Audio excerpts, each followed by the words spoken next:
마태복음 9장 9절에서부터 13절까지 우리 같이 말씀을 읽겠습니다. 페이지 수로는 12페이지가 되겠습니다. 마태복음 9장 9절에서부터 예수께서 그것을 떠나 지나가시다가 마태라 하는 사람이 세관에 앉아있는 것을 보시고 이르시되 나를 따르라 하시니 일어나 따르니라. 예수께서 마태의 집에서 앉아 음식을 잡수실 때에 많은 세리와 죄인들이 와서 예수와 그의 제자들과 함께 앉았더니 바리새인들이 보고 그의 제자들에게 이르시되 어찌해서 너희 선생은 세리와 죄인들과 함께 잡수시느냐. 예수께서 들으시고 이르시되 건강한 자에게는 의사가 쓸데없고 병든 자에게라야 쓸데있느니라. 너희는 가서 내가 긍휼을 원하고 제사를 원하지 아니하노라 하신 뜻이 무엇인지 배우라. 나는 의인을 부르러 온 것이 아니라 죄인을 부르러 왔노라 하시니라. 아멘. 오늘 비 오는 가을 아침, 또 주일 아침입니다. 제가 복음을 알기 전에, 하나님을 만나기 전에는 가을을 많이 탔어요. 가을이 되면 쓸쓸해지고, 봄이 되면 뭐가 좀 그러고, 여름은 또 그렇고, 겨울이면 너무 싸늘하고. 근데 복음을 알고 하나님을 만나고 나서 이후의 삶은 바뀌더라고요. 가을이면 가을대로 좋고, 겨울이면 겨울대로 좋고, 봄이면 봄대로 아름답고, 여름은 여름대로 또 좋더라고요. 인생이 바뀌니까, 가치관이 바뀌니까 모든 것이 바뀌는 것 같아요. 오늘 비가 오는 가을, 초가을이죠. 또 열매를 또 거두는 계절이 됐고, 또 이제 겨울을 준비하는 이 가을, 또 오늘 10월, 오늘 첫 번째 주 아니겠습니까? 하나님께서 오늘 여러분에게 큰 은혜 주시고 또 풍성한 은혜가 오늘 넘치기를 바랍니다. 그래서 예배를 통해서 하나님을 만나고 또 하나님의 음성을 듣고 또 힘을 얻는, 또 치유받는 그런 날 되기를 예수님의 이름으로 축복합니다. 지난 일부 예배에서 저는 이런 말씀을 드렸습니다. 예수께 데려오라. 이런 제목으로 말씀을 드렸습니다. 우리가 할 일은 그를 주님께로 인도하는 것이죠.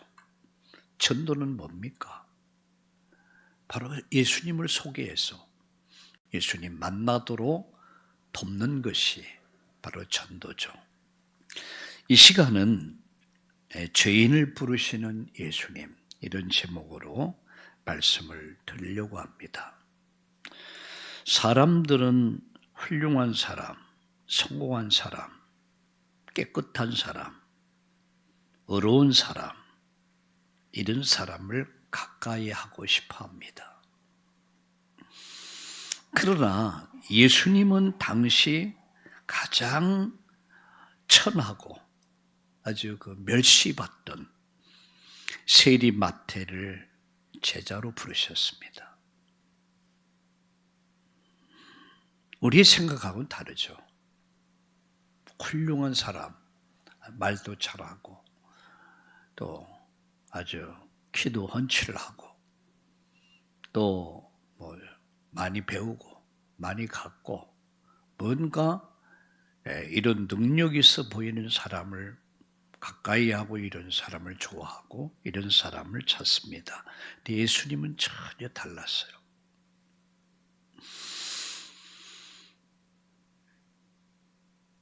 또한 예수님께서는 제자들과 함께 어느 식사를 나눴습니다. 이는 복음의 핵심, 곧 예수님이 오신 이유를 설명하고 있습니다. 그는 이렇게 말씀합니다. 나는 의인을 부르러 온 것 아니다. 잘난 사람을 부르러 온 것 아니다. 나는 죄인을 부르러 왔다. 오늘 복음의 아주 핵심을 말씀하고 있어요. 예수님이 오신 목적을 분명히 말씀하고 있어요. 마태복음 1장 21절에 이렇게 말씀합니다. 아들을 낳으니 이름을 예수라 하라. 이는 그가 우리를 죄에서 구원할 자이십니다.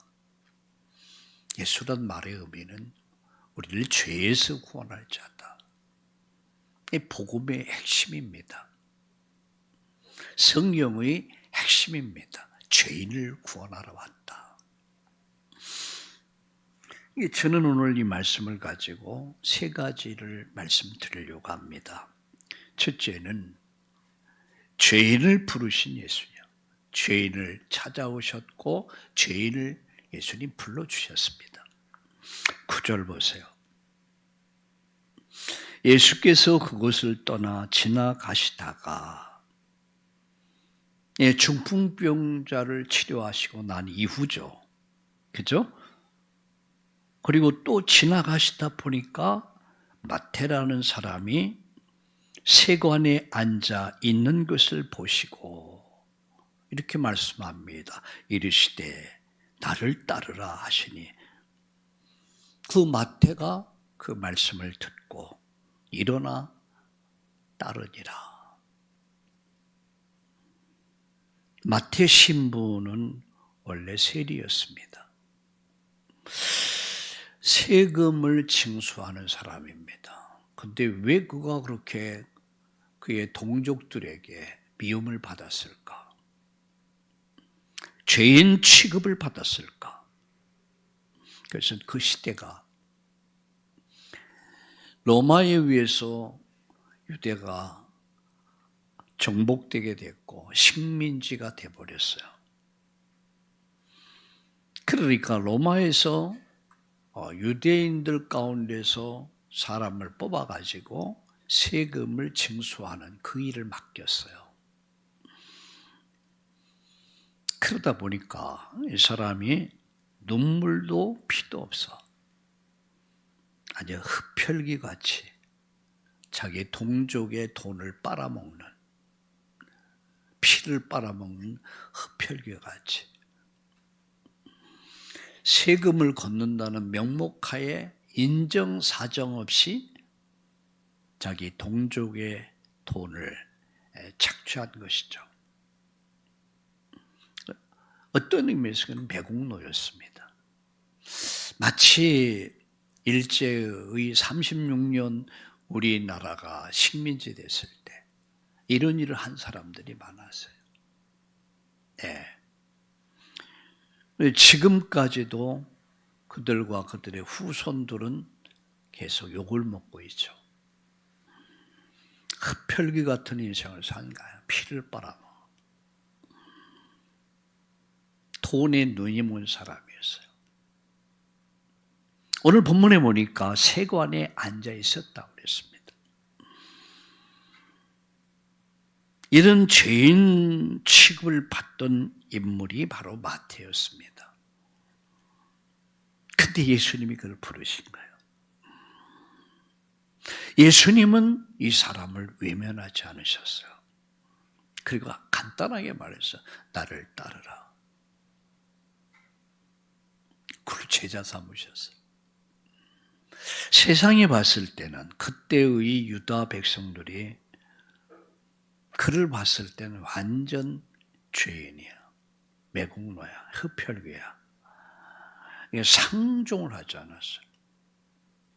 그때 예수님은 그 마태를 찾아가셨어요. 그리고 그를 부르셨어요. 제자 삼으셨어요. 여러분 후일 그는 어떤 인물이 된 줄 아세요? 여러분 성경을 기록한 마태복음을 기록한 사람이 바로 이 사람이에요.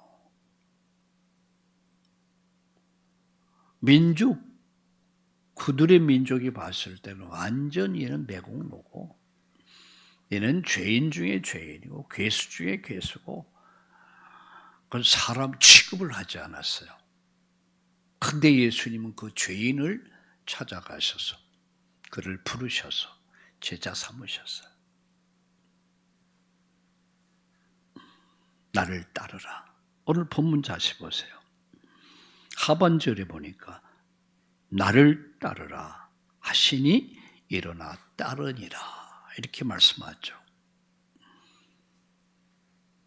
제자로 부름을 받은 거예요. 그는 우리가 지금 읽고 있는 마태복음을 기록한 저자가 됩니다. 성경을 기록해요. 참 죄인이, 나 같은 죄인이 은혜를 입은 거야. 이게 복음의 본질입니다. 우리가 잘나서가 아니에요. 저와 여러분이 많이 배워서 높은 지위에 있고 많은 재물을 가지고 잘났고 잘나서가 아니야. 은혜로 부름을 받았다는 거죠. 에베소 2장 8절에 보니까 너희가 그 은혜를 인하여 믿음으로 말미암아 구원을 얻었는데 이것이 너희에게서 난 것이 아니요 하나님의 선물이다.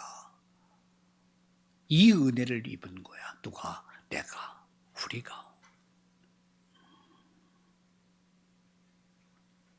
주님은 세리의 과거를 묻지 않았습니다. 세상은 경력을 가지고 학력, 경력을 가지고 이력을 가지고 그 사람을 평가합니다. 근데 예수님은 과거를 묻지 않았어요. 나를 따르라. 그가 한 건 뭡니까? 믿음과 순종입니다. 우리가 주님을 따르는 데 있어서 우리가 할 것은 뭡니까? 믿음과 순종입니다. 저는 우리 김인곤 집사님 기도할 때 참 은혜를 많이 받아요. 주일 말씀을 다 요약해서 그 말씀을 가지고 기도하는 거. 우리가 할 것은 믿음과 순종입니다. 믿고 따르는 거예요. 이해하고 따르는 게 아니에요. 믿고 따르는 거예요. 제가 어제 여러분에게 보내드린 유튜브에 보면은 성경은 저 굉장히 공감합니다. 성경은 이해하고 믿는 게 아니라는 거죠. 성경을 가장 많이 알았던 바리새인들이 예수님 십자가 못 박아 죽였어요. 성경 박사들입니다. 3살서부터 성경을 암송하기 시작해요. 여러분 바리새인 하면은 성경에 아주 능통한 사람들이야. 성경을 가장 많이 안다고 하면 사실 믿지 않았어요. 아는 거하고 믿는 건 다릅니다. 알아야 믿을 게 아니냐? 맞습니다. 그러나 성경은 믿음으로 아는 것이 성경입니다. 여러분이 창세기 1장을, 2장을, 3장을 어떻게 다 이해합니까? 태초에 하나님이 천지를 창조하시니라. 그걸 이해가 됩니까? 믿음으로 말미암아 이해하는 것이 성경이에요. 내가 믿으면 이해가 돼요. 내가 믿으면 깨달아져요. 그게 성경입니다. 말씀입니다. 마태가 한 일이 뭡니까? 예수님을 다 이해하고 따른 게 아니에요. 성령의 감동이죠. 성령의 감동과 감화. 그 말씀을 믿고 그냥 단순하게 믿고 따른 거예요. 그런 죄인 괴수가 후일에 예수님의 기록을 기록했던 마태복음을 기록합니다. 얼마나 귀하게 쓰임 받습니까? 그걸 한마디로 말하면 은혜다라고 합니다. 은혜. 우리가 구원받은 것은 은혜입니다. 예수 그리스도의 십자가의 보혈의 피를 믿음으로 우리가 구원을 받게 된 거예요. 우리가 죄에서 해방되어 의롭다함을 얻게 됐고요. 마귀 자녀였던 우리가 하나님의 자녀가 됐고, 지옥 백성이었던 우리가 천국 백성 된 사건, 이것을 어떻게 이해하고 믿습니까? 믿음으로 이해하는 거예요. 오늘 여러분, 마태가 예수가 그리스도를 믿고 따랐듯이 오늘 믿음과 순종이 따르기를 예수님의 이름으로 축원합니다. 내 모습 이대로 믿고 순종하는 것. 두 번째입니다. 근데 예수님께서는 또 죄인과 함께 하셨어요. 여러분 10절을 보세요. 예수께서 마태의 집에서 앉아 음식을 잡수실 때에 많은 세리와 죄인들이 와서 예수와 그의 제자들과 함께 앉았더니 많은 세리와 죄인들은 창기를 말합니다. 이때에도 창기들이 엄청 많았어요. 그때 11절 보세요. 바리새인들이 보고 그의 제자들이 이르되 어찌해서 너희 선생은 세리와 죄인들과 함께 잡수시느냐 비난하죠. 예수께서 많은 세리와 창기들, 죄인들과 함께 식사하는 이 모습을 본 바리새인들은 비난하는 겁니다. 어찌해서 죄인들과 함께 하느냐. 그들은 자기들의 영적 실상을 알지 못하는 거예요. 바리새인들은 성경을 많이 어릴 때부터 성경을 읽고 암송해서 성경을 알았습니다. 상상을 초월할 정도예요. 근데 그들은 예수를 몰랐습니다. 동시에 그들이 가진 영적인 실상을 몰랐던 거예요. 내가 죄인이라는 사실을 못 깨달아 인지하지 못한 거예요.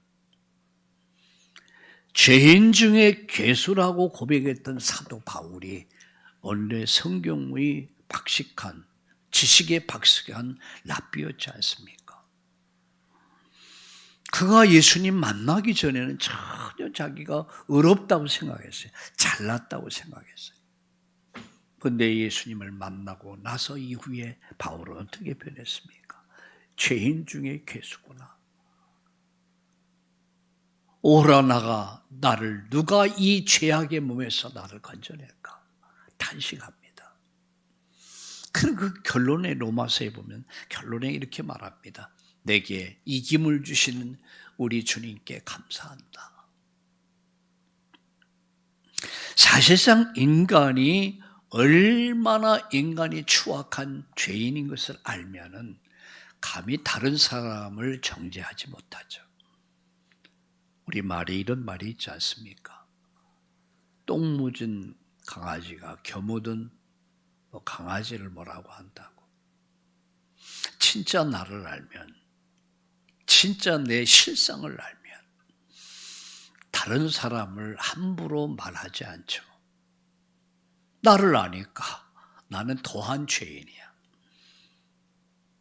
완전 죄로 인해서 인간이 딱 잡혀 있어요. 원죄, 자범죄, 유전죄로 인해서 완전 죄성, 악성, 독성을 가진 게 인간입니다. 나와요, 그냥 나와. 근데 율법이라고 하는 성경 지식을 가지고 완전 감춰져 있던 그들의 모습을 못 본 거예요. 그러니까 어떻게 저 세리와 창기들과 먹고 마시느냐, 이건 완전 이단이다, 이렇게 말한 거예요.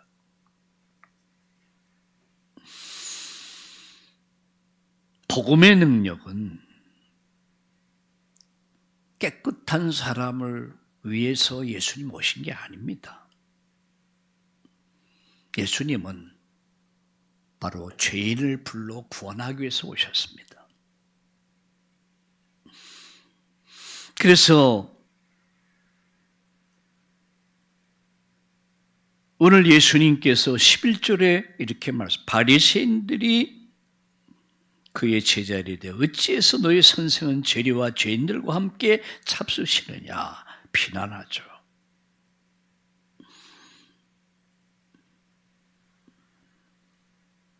예수님은 병든 인생을 치료하기 위해서 온 거예요. 죄를 없이 해주기 위해서, 죄를 깨끗게 하기 위해서.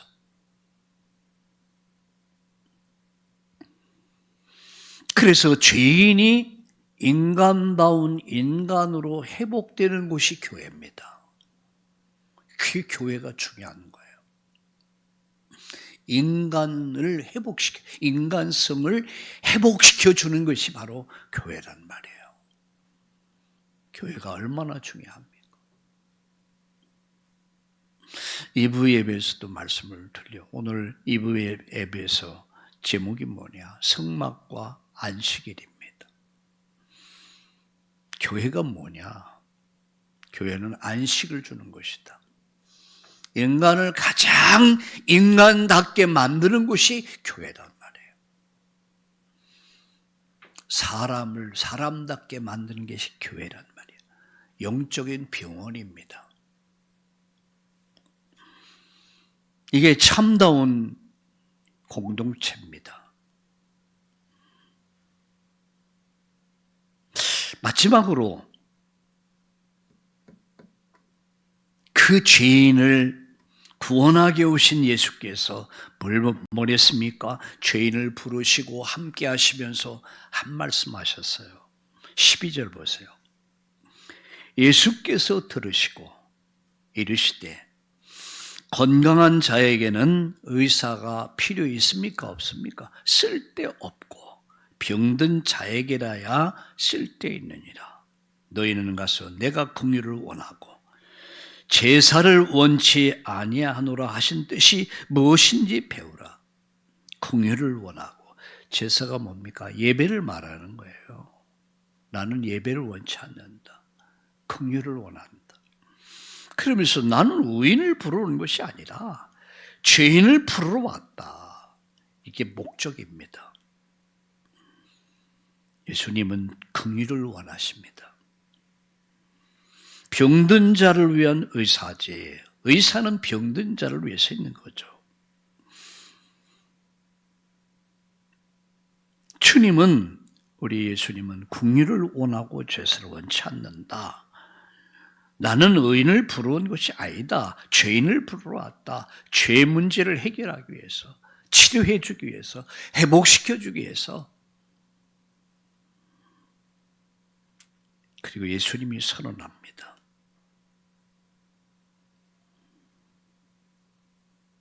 의인을 부르러 온 것 아니다. 죄인을 불러 회개시키기 위해서, 살려주기 위해서 왔다. 요한복음 3장 16절에 보면 하나님이 세상을 이처럼 사랑하사 독생자를 주셨으니 이는 저를 믿는 자마다 멸망치 않고 영생을 얻게 하려 함이라. 이게 긍휼입니다. 당신의 생명을 아낌없이 십자가 못 박아 죽였어요. 누가? 하나님께서. 목적은 뭡니까? 그들을 멸망 속에 살려주기 위함이죠. 그게 긍휼입니다. 긍휼이라는 단어는, 긍휼, 헬라어 원어에 보면 그 신약 구약 성경은 히브리어로 기록됐다면 신약 성경은 헬라어로 기록됐습니다. 근데 헬라어 원문에 보면 불쌍히 여긴다. 그게 긍휼입니다. 불쌍히 여기는 마음, 동정하는 마음, 도와준다. 사람을 향한 사랑과 자비의 실천을 말합니다. 불쌍히 여기고 도와주는 그런 사랑의 행위를 긍휼이라고 합니다. 긍휼히 여긴다. 불쌍히 여긴다. 그 사랑의 행위가 뭡니까? 전도와 선교입니다. 복음 전해준. 지난 주일 일부 예배에서 말씀드렸습니다. 예수께 데려와라. 4명이 들곳에 중풍병자를 들고 오잖아요.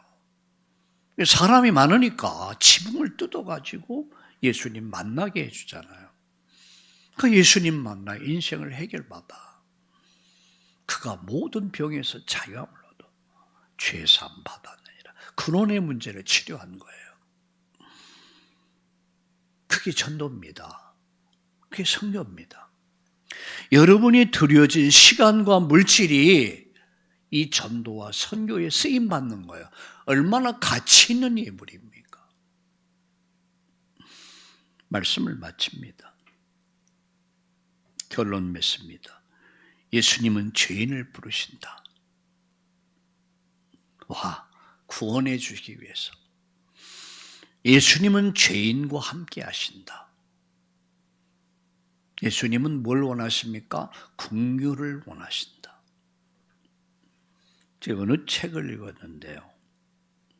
한 노숙인이 있었습니다. 추운 겨울날. 노숙인이 길에서 지갑을 주셔서 그 안에는 현금이 있었고 신분증이 있었고 카드가 들어있었어요. 이 돈이면 따뜻한 밥도 먹을 수 있고 잠도 잘 수 있고 이런 생각을 했어요.